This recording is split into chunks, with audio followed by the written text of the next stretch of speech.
Welcome to another episode of the Duoplane Podcast, Navigating E-commerce Skies, where we take a deep dive into the ever-evolving world of e-commerce. Today on our show, we have Kenny Trusnik from Forest City Digital, and we're going to be chatting about how brands can build a tech stack to automate their back office and fulfillment.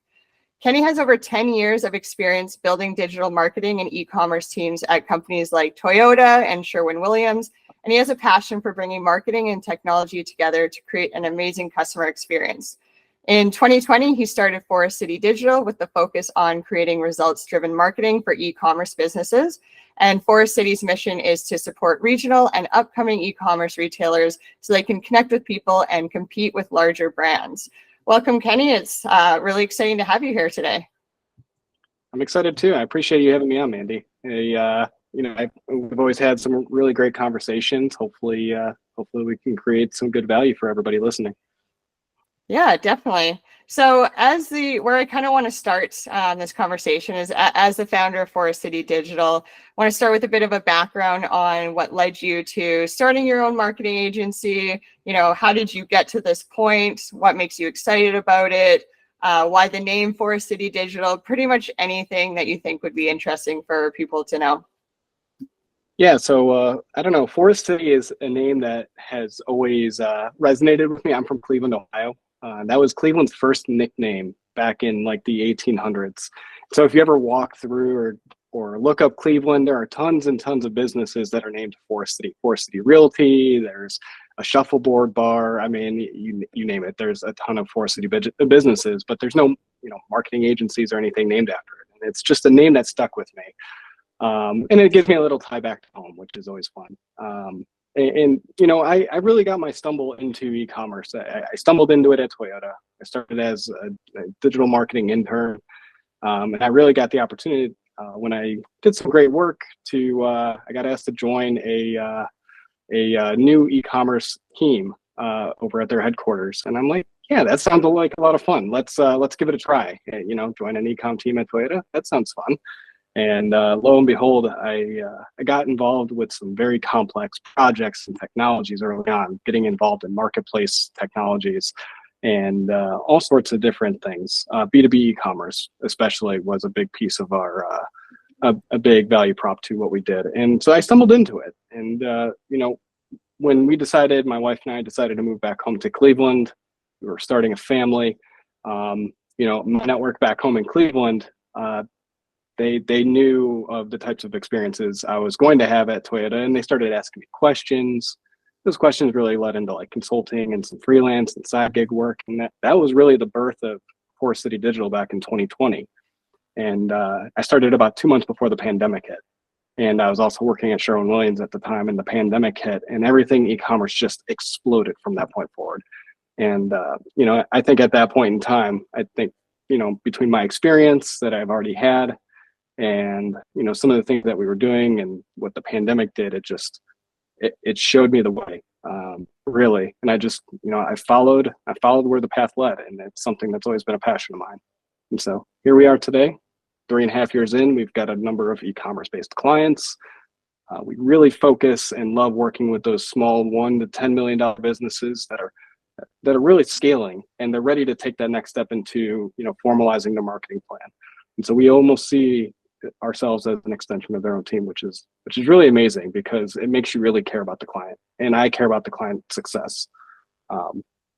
I believe in the rules of reciprocity. So when you do great work for them, they're seeing growth and satisfaction and really enjoying what's being done. I get fulfillment out of that personally, and then as part of reciprocity, they want to work with you more and do more stuff. And it's a really good give and take feel working with some of our clients. That's awesome. I've worked with many agencies of all different types over the last 15 years. And I feel like there's such a big difference that the client sees in how they work with you. And it's a lot of it has to do with that relationship. So, I've worked with agencies that are really, really big. There's no personal touch. You're always kind of talking to someone different all the time. And then I've worked with more boutique agencies where it feels a lot more personal. And they really do care about your business. And it's not just about them making a paycheck. It's about them wanting to see your growth and wanting to see change in your company. And it makes all the difference in working with different agencies. Yeah, absolutely. And you always want to work with people you love to work with. And so if not, your days are slow and mundane. If you truly love the people you work with, just it makes your life and your job so much easier. Yeah, definitely. I 100% agree. So I think we should give everyone a little bit of a background, not too long, but a little bit of a background on the connection between yourself and Duoplane. Can you discuss how you came across Duoplane and your relationship with us so far? So I actually inherited Duoplane as a technology. I worked for a company called Clum Group, and we essentially built e-commerce platforms to help content creators on YouTube monetize their business through e-commerce. And so when I came into Clone Group to build out these e-com platforms, Duoplane was already established on a couple of those businesses. And so naturally, I'm skeptical. I haven't worked with this platform or technology, but lo and behold, 10, 12 sites later, and working across varying scaling businesses in Clum Group, and even in my day to day, you continue to prove my skepticism wrong. And yeah, that's where we were 2.5 years later. That's awesome. Yeah, we definitely have a great relationship. And I mean, everything comes down to relationships, even with what we were just talking about. Our main goal today is to have listeners walk away with a good understanding of how to build a tech stack to automate their business. So why don't we jump into that? And one of the questions that's kind of, at the top of my mind right now is what do you think are some of the most important components of a tech stack for an e-commerce business? I mean, I'll state the obvious. It's the e-com platform itself. You need to find a platform that really fits the needs of your business. I mean, if you're B2B and you're building out customer accounts that need multiple users, or doing punch out activities, or something that's so unique in that space, different pricing lists. I mean, that fits a mold because you have other integrations on the backside. Usually, B2B, you have to connect to an ERP system and all these other things that you need to make sure that the platform you choose fits that need. Whereas if you're a small business, you're a $250,000 business, $500,000, $1 million business, you don't have those complexities if you're going direct to consumer. So a Shopify works and fits your needs just right. If you go international, you might want to press the shop. It really depends on what you dial in as your requirements. And does that platform, can it scale with you? And that's the next question. If it can grow with you, that's another question to ask yourself. Is a WooCommerce scalable for this type of business for you? Do you have 50,000 products? WooCommerce may not be the best solution for you. You've got 50,000 products, maybe Magento or a BigCommerce might be a better fit. So that's really the first kind of piece that I always look at and make sure that it aligns with what you're looking for requirements wise. Really the next piece component would be what the gateway looks like, because there's so many different payment options. There's so many, buy now, pay later solutions, fraud detection issues. I mean, it's just, you're talking about the security and the sensitivity of data around your customers and clients. So, a PayPal, a Stripe, an Authorize.net, will they even sign you? How can you protect yourself as well and protect your clients? So that's really a big piece. We get into some of the back end stuff. Order management systems, EDI systems, even shipping. You talk about ShipStation or Shippo. Are you shipping international? Because that plays a role in a lot of this. Or where are you shipping from? Are you working with a 3PL? These are all questions that have implications to what systems would make up your tech stack, essentially. You really need to dial in. Are you drop shipping? Are you self-fulfilling? Are you going to be a 3PL shop? A combination of those three, because they all have implications of what type of software should be in your tech stack. You might work with a ShipBob and a 3PL, or if you're ShipStation, you're self-fulfilling out of your basement or your garage or a mini warehouse, you're going to want a ShipStation to quickly manage all of your shipments. And then the last piece, as you're growing, I mean, you're dealing with customer relationships. So a CRM of some sort, you know, is really important. I like Gorgias a lot. I can connect a lot of shops into a single version of it and manage multiple sites. There are other platforms out there and help centers that you could build out, but those would be the core components of building a tech stack, in my opinion. And can all of those integrate with each other? Do they work well together? So some of those components that you're talking about are gonna work more for new businesses. So you think about like payment gateways, shopping carts, that sort of thing. If we're talking about e-commerce brands that are already established, they're already doing X number in revenue, so many purchase orders, that sort of thing. What type of things do you think that they would want to consider to sort of get themselves to that next step of scalability? Well, I mean, if you want to talk back office, I mean, what does their ERP look like? Do they have an ERP system to help them manage inventory planning, forecasting, financials, and supporting that? I mean, there's obviously QuickBooks. That's probably the most well-known connected accounting software out there. But, you know, are you going to be a Microsoft Navision? How complex is your product? Are you sourcing and doing product development? Because, you know, an ERP solution would probably be the next step as a scaling business to better manage your back office and automate some of that stuff, because a lot of time it gets neglected. And I see that quite often. But, you know, inventory planning as you take on more, usually I see the newer shops and smaller shops tend to be more manually processed, and they're drop shipping, and then they kind of catch some traction. They start inventorying stuff themselves to put their margins in their bottom line. So, I mean, where does inventory planning and purchasing come into play, really? And how does that work with your existing dropship model? Kind of a roundabout way of answering your question, but it's almost a loaded question because it really depends. If you're a scaling, growing business and you have, you know, these kind of intro suite of software already established, you have to follow the direction of where your business is going and where those needs are. ERP is usually almost the last piece that people think about, but it's going to be the most important part for your business to scale.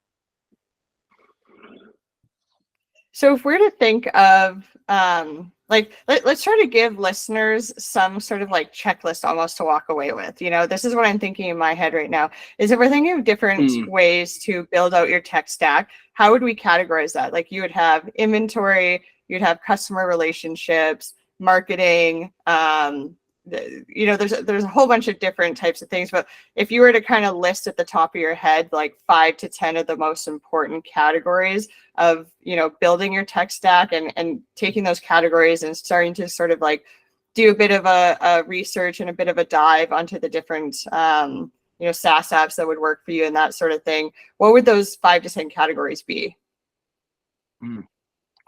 So payment processing, you know, the inventory management system, logistics software, and integration into your different accounts. The CRM platform, I think, marketing automation platform would definitely be a key role in retention based. If you go international, an international software to help you manage currencies and language translations is going to be a key component. And then the back office order management software. So, you know, in that case, a drop shipping OS or an ERP to process orders down to your warehouse. And awesome. And then, oh, sorry, go ahead. Inventory tracking. Sorry. And then inventory tracking on the backside for your warehouse. Perfect. So when going down this route of doing this research, what are some of the common challenges that e-commerce businesses could face when it comes to automating their back office and their fulfillment processes? A big part of that is a one size fits all kind of mentality.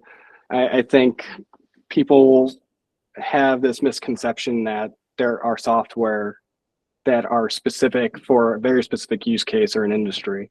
So, automating a back office, it's not always a one size fits all. You have to find the right tools and know and understand that you need to make configurations and adjustments in order to create those efficiencies and productivity. You're not going to buy a Sage Mass 500 ERP or even, Duoplane. You're not just going to be able to make that necessarily plug and play any of those items. You have to make adjustments within the platform to create those efficiencies. You have to invest time into making that work for you. And that's really a challenge I think a lot of people face. When they implement a new tool, they expect it to have immediate benefits. And it only has those benefits when you invest the time to make those efficiencies in the system work for you. I completely agree with that. We've actually been talking a lot internally exactly on this topic, is that there's so many different unique challenges that e-com businesses come with. And to solve those challenges, it isn't a plug and play. It's not a one size fits all, solution. And so coming into something like Duoplane or any other software that you may use, you do have to come with the expectation that it's going to take a while to set it up, because you want to set it up properly for your business and for your own unique challenges that you're facing. So I think that's really cool that you brought that up, because like I said, internally, we've been discussing this quite a bit. It's hard to think of software as being iterative like that. It's, and even it's not a set and forget it. It's a set it and monitor and check and update and refresh. And if you're not staying on top of it, it could go stale and it could cause issues. I mean, I just came across this the other day where a SKU never got updated, and I started processing orders down to a vendor, and it was shipping out the wrong product because I never got the right mappings in place myself. That was on me. It's not on the system. It's still working the way it was set up to, but I didn't make those adjustments.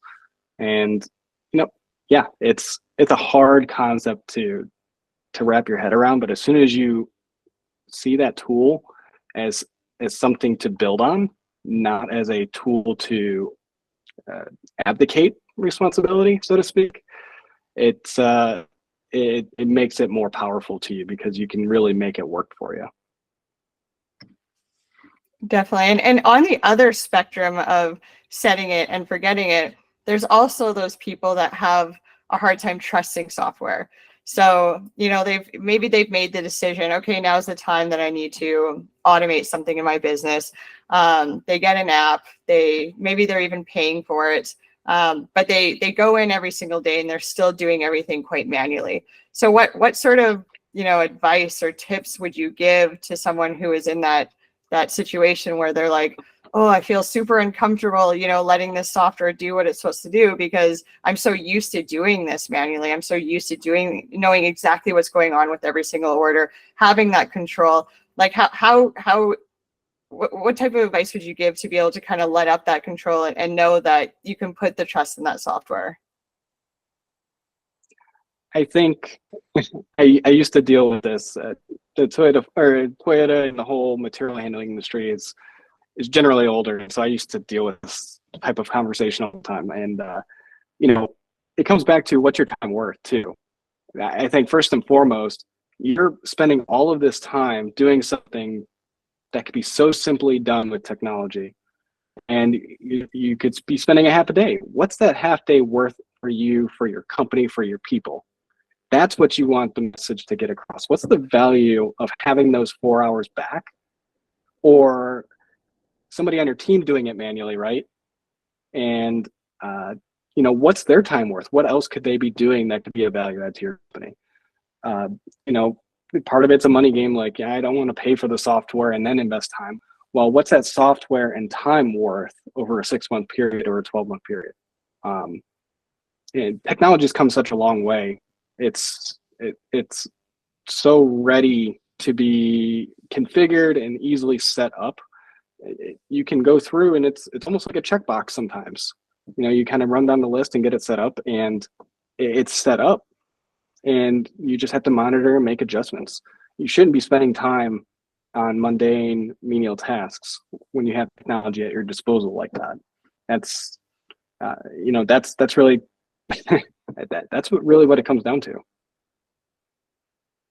Definitely. And so, I mean, this brings me to another question is what are some of the benefits of automating these processes? You've already talked about a couple even just right now, but in terms of like cost saving, efficiency, what are some of the benefits to automation?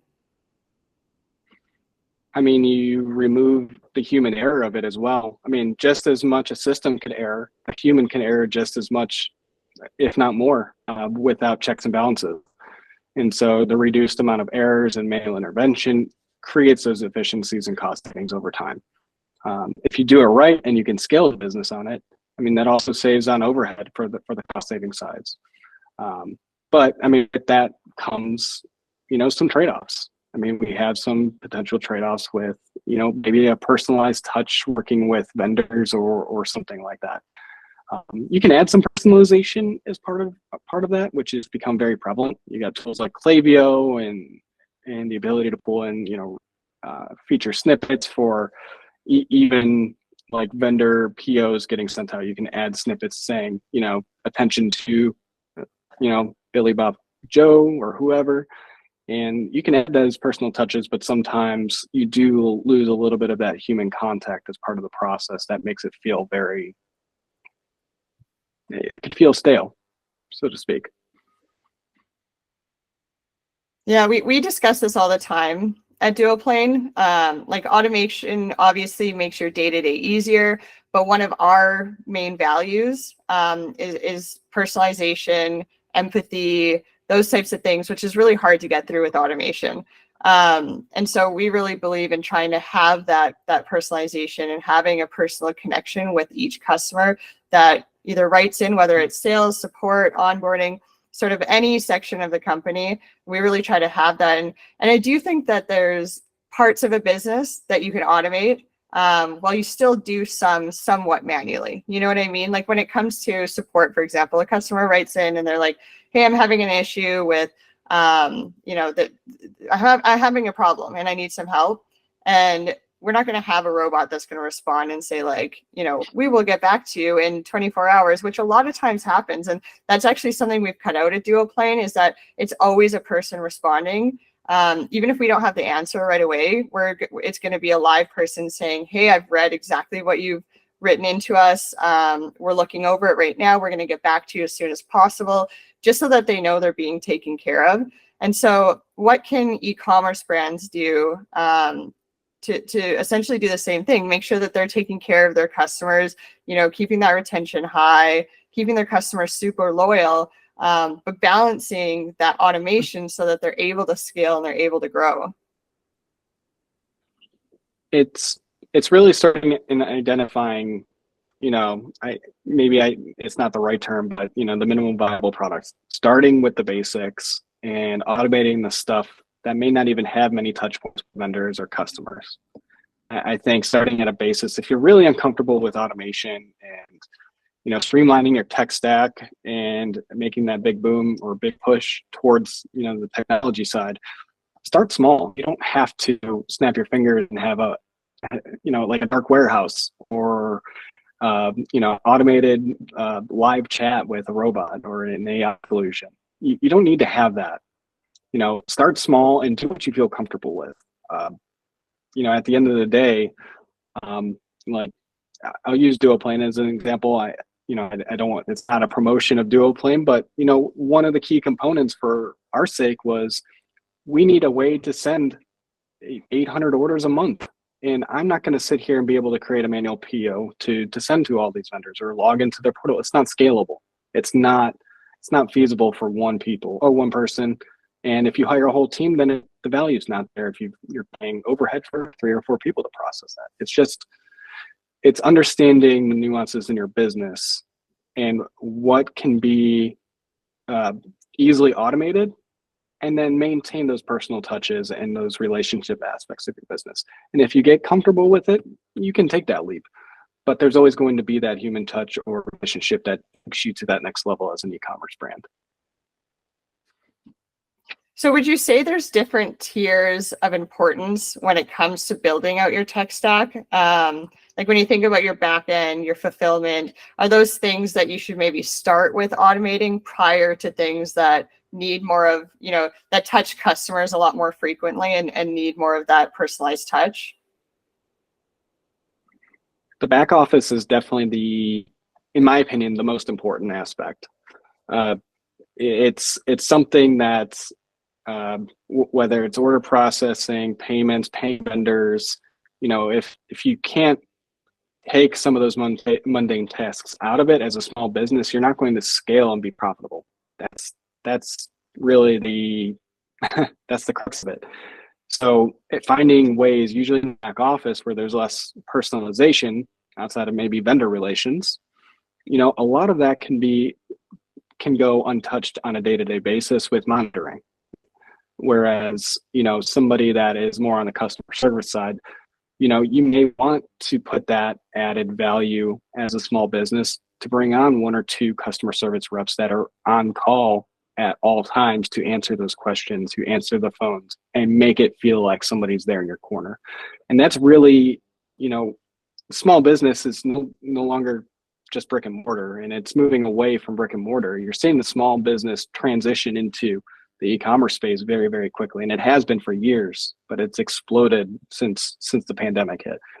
And really what makes the difference between an Amazon and your business is not the free 2-day shipping. It's that personal touch, that human interaction, that connection you make as a brand to your customers. And that's the value add that you create and why people would buy from you instead of, say, an Amazon, a Walmart, a Target. And so you want to put the emphasis on that human relationship there. Completely agree. I would love to hear some examples of successful e-commerce businesses that maybe you've come across or you've read about that you think have implemented a tech stack in a really good way. So I've got a couple of clients that I'm now starting to model after. Some of them are from my Clump Group days, but even so, I have an automotive tech stack. But I have somebody on the automotive side that does a lot of off-road and performance auto parts, and he's a boutique shop, small, not large. He focuses on lighting and different types of components for trucks and stuff. And I think he's setting up the right tech stack. He's on e-commerce. He's got Gorgias. He puts a huge emphasis on customer service and building relationships with his clientele. So it allowed, by him putting more of his human capital towards the customer service, he's out in industry specific forums and interacting with clients and prospects all day long. Whereas on the backside, I was part of his team building out a product information management system and driving year, make, and model and automating a lot of the product data management, as well as the order flow management for both his dropship and his self-fulfillment arm. He's kind of a hybrid model. And so that has proven very successful. I mean, he's a scaling 7-figure business with 3 people on his team. To me, that's impressive. He pushes out hundreds of orders a month. And so I think, as I said, he is a prime example of putting emphasis on the human touch, that relationship, and then figuring out ways to minimize or create efficiencies on the backside where it's not necessarily interacting with the client. Very cool. Is that what you were looking at? Yeah, definitely. I mean, I do wonder, do you think that there's a formula that can be created, and whether that's industry based or, company size based or whatever? Because I do feel like so many companies have quite unique needs, especially in e-com. I do see that quite often, but I wonder if there is a formula that could kind of be replicated. I think there is I call them frameworks. So I absolutely think the more I work with different e-commerce businesses in different industries, there's absolutely a framework where I see my e-commerce clients that are successful. They have a very similar approach, mindset, even the way they stack their technologies on top of each other and make them work together. I do see synergies there.